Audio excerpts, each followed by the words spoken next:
ሰላም ጤና ይስጥልኝ። እንዴት ሰነበታችሁ? በያላችሁበት ሰላምታችን ይድረሳችሁ። እኔ ተክለ ሚካኤል አበበና ይሰው ኪዳኔ ነን። እዚህ 715 ቢ 715 ዳንፎርዝ አቨኑ የሚገኘው አዲሱ ቢሮአችን አዲሱ መድረካችን ስቱዲዮአችን ነው። በመጪው ሐሙስ ኤፕሪል 2 4 PM ላይ ላለፉት 2 ሳምንት አልመጣንም። አሁን ግን እንከሰታለን። በዚህ 2 ሳምንትም ብዙ አዳዲስ ዜናዎች ስለመጡ አንፎርቹኔትሊ መጥፎ ነገር ብቻ ነው ዜና የሚሆነው።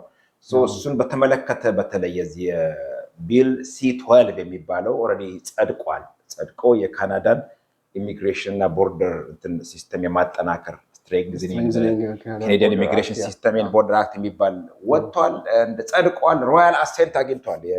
ሚንስ ንጉሱ ኦልሬዲ ፈርመውበታል ወይ ተወካያቸው እዚህ ያለው ገቨርነር ጀነራሉ። ስለዚህ ህግ ሆኗል። ኦኬ ፕሬዚዳንቱ ኢትዮጵያ ውስጥ ሲፈርሙ በ15 ቀን ህግ እንደሚሆነው ማለት ነው።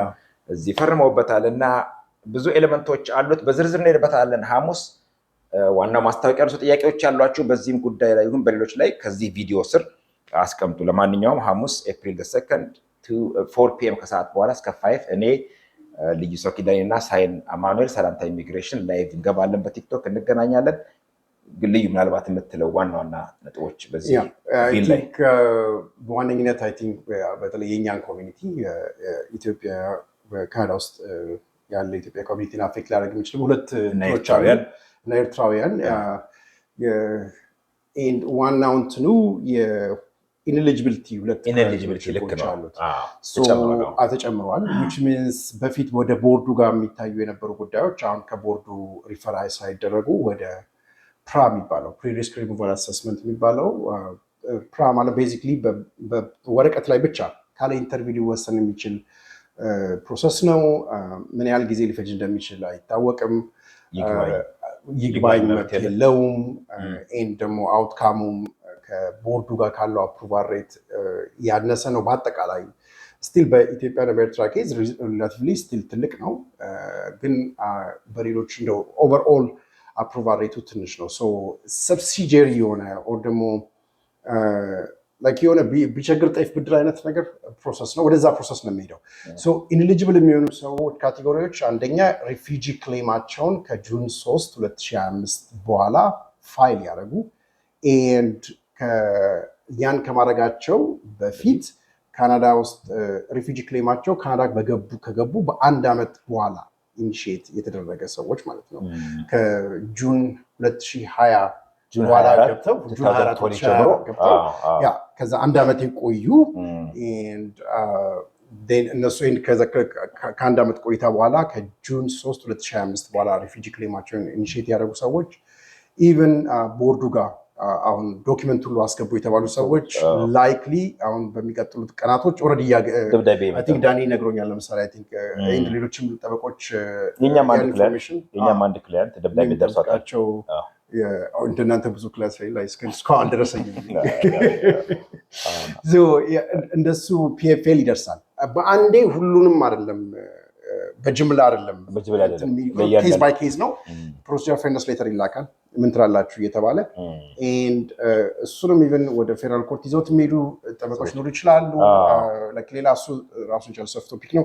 አንዱ ካቴጎሪ እሱ ነው። ሁለተኛ ካቴጎሪ ከአሜሪካ በሴፍ ሰርድ ካንትሪ አግሪመንት ኤክሰፕሽኑ ማለት ነው። ከጁን 3 2025 በኋላ አጌን ገብተው በዚች 14 ቀን ተደብቀው ቆይተው ኢኒሺየት ያደረጉ ሰዎችም ሪፊጂ ክሌማቸው ወደ ቦርዱ ሪፈር ተደርጎ የነበረ ከሆነ እሱም ይቆማል ማለት ነው። ይሄ ነው ሁለቱ ቤዚክሊ የህጉ አንዱ በጣም ኮንትሮቨርሻል የነበረው ፊቸር። ማሻሻያዎች ተብሎ ነበረ የተወሰነ መመሪያ ደንቦች እናወጣለን ብለዋል። አንዳንድ የተወሰነ ኤክሰፕሽን ለምሳሌ አንአካምፓኒድ ማይነር እንደዚህ አይነት ነገሮች ግን እሱ ገና አልወጣም።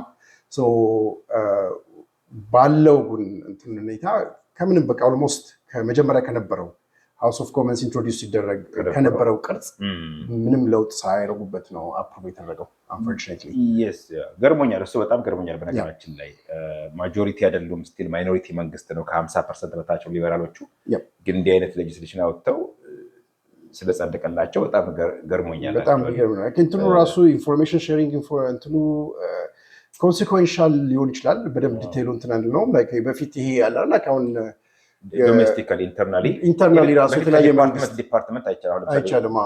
ለሬፊጂ ክሌም ያመለከቱ ሰዎች ለፒአር ያመለከቱ ሰዎች ለሲቲዝንሺፕ ሲያመለክቱ ኢንፎርሜሽን መለዋወጥ የለም። አሁን ግን አንድ ሰው ለፒአር ካመለከተ ለሲቲዝንሺፕ ሲያመለክት የፒአር አፕሊኬሽን ኢንፎርሜሽኑ ሼር ይደረጋሉ ፕሮቪንሱ ራሱ ላይ አሁን ለምሳሌ ከሚኒስትሪ ኦፍ ዌልፌር ከሚገናኝ ሶሻል አሲስታንስ ቢጠየቅ እንደዛ ነው ሼር ይደረጋሉ። አትሊስት ከዚህ ሀገር አይወጣም።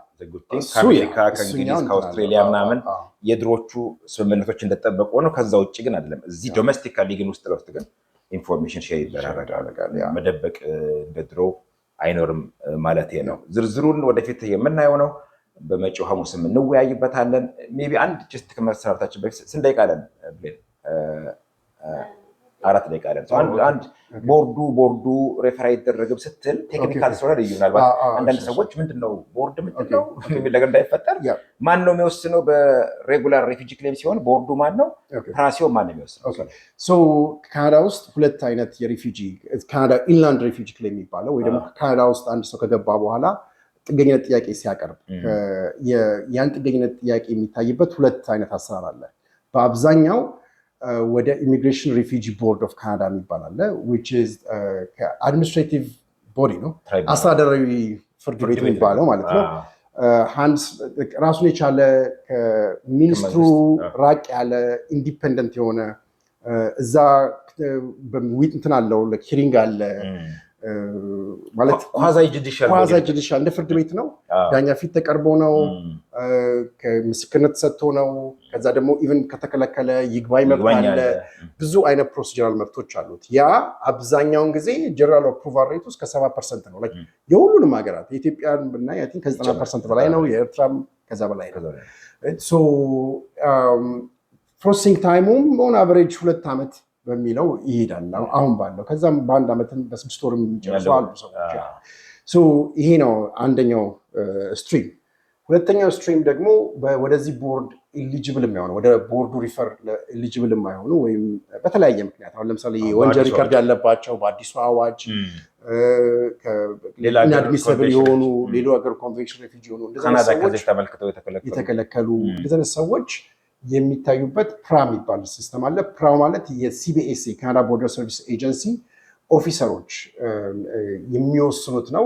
አብዛኛውም በወረቀት ላይ ብቻ ማየት አፕሊኬሽን ይገባል፣ ማመልከቻ አለ። የማመልከቻ ደጋፊ ሰነዶች፣ ማስረጃዎች አብረው ይቀርባሉ። ኦፊሰሩ ያን ብቻ አይቶ ኢንተርቪው ሳይጠራ ክላያንቱን የሚወስንበት አሰራር ነው። ሁለተኛ ፕራው ራሱ ኦፈር ሊደረግ ይገባል። ተጠርቶ ሲቢኤስ ጠርቶ ኦፊሰሩ ያን ፎርም ካልሰጠው ፕራው ራሱ አፕላይ ያደርጋል። አሁን ኤሊጂብል ራሱ አንዱ ኮንሰርን እሱ ነው። ኢቭን ሳይጠሯቸው ብዙ ላይ ቆዩቸው ሁሉ ይችላል። 3-4 ዓመት አለ እንደዚህ ነው። እሱ ነው ትንሽ አንፕሬዲክተብል የሚያደርገው። አፕሩቫል ሬቱ በጣም ጀነራሊ ሎው ነው። ፕሮሰሲንግ ታይሙ ማለት ዝቅተኛ ነው። ፕሮሰሲንግ ታይሙ ደግሞ በጣም ረጅም ነው። እነኚህ ናቸው ሁለቱ ስትሪሞች።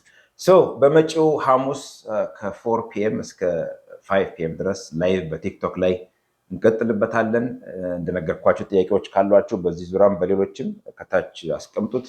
በትግርኛ ደግሞ መሰለኛል ዘነበረሎ ሀቂ ካብ መንግስቲ ኤሮስ በትግርኛም ካለ ጥያቄ ጻፉት። ሳይን አማኑኤል አብራ ስለምትኖር ትግርኛ ትናገራለች እሷ። ያው የሳይን ትግርኛ ቁርጥ አማርኛ ነው ነገሩ። ቀልዴን ነው ከሰማችሁ ትገለኛለች። ሳይን ቀልዴን ነው ጨዋታ ነው። የሸዋ ኦሮምኛ ቁርጥ አማርኛ ይባላል። አይ ቲንክ ለዛ ነው። እና ለማንኛውም በያላችሁበት መልካም ማክሰኞ ይሁንላችሁ። መልካም ምሽት። ሐሙስ እንገናኛለን። እስከዛው ድረስ እኔና ልዩ ሰው ኪዳኔ ከዚህ ከአዲሱ ኦፊሳችን እንሰናበታችኋለን። ኪዳኔ ሎ እና ታስሎ መልካም ጊዜ ይሁንላችሁ።